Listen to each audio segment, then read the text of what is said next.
Welcome back. Well, the Health Services Union has accused the New South Wales government of stalling pay negotiations with tens of thousands of essential workers. The criticism comes just a month after the state election, where Labor promised to remove the controversial cap on public sector wages. Joining me live is the Health Services Union and New South Wales Secretary Gerard Hayes. Gerard, thanks so much for your time. How long should this take?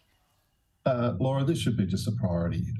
We've seen over the past, particularly 3 years, healthcare workers receiving 3% increase last year, 0.3% increase the year before. So what that effectively means for a cleaner is probably about $149 a year, or probably somewhere in the vicinity of 20-odd cups of coffee.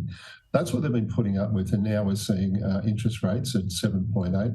It's dropped to 7 recently. But they are way behind. They can't keep up. And then we have the attraction and retention issues, and people are leaving post-COVID. So there is a perfect storm that we're currently in, and we need to be doing things better than dealing with it over the next 6 months. Okay, so this was a key election promise. It was the big difference between the two, Labor and Liberal at the election. Do you think Chris Minns is stalling here, or what's going on? Oh, look, well, you wanted to get elected. You knew what the budget was going to look like. Prepare before you get there. Now, they get it. Generally, most governments talk about the first 100 days. Well, they're a third of the way through that now, and we are not seeing any major movement. We are seeing people leaving services, health services in New South Wales, going to Victoria or going to Queensland.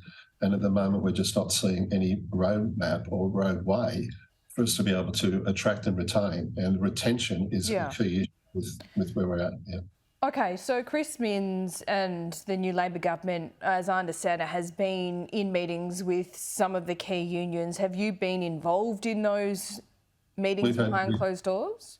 No, we've had one meeting, which was all about the Royal Commission. And again, this is something that I was criticised about, but a Royal Commission in the New South Wales Health will identify where the wastage is, where the non-compliance is, where the rorts are. That money can then go into the state budget and pay for these wage increases. That's the only meeting I've had. So I'm saying, help me, help you, but at the same time, I want people who are not on great wages to be able to put it on the table and do their job.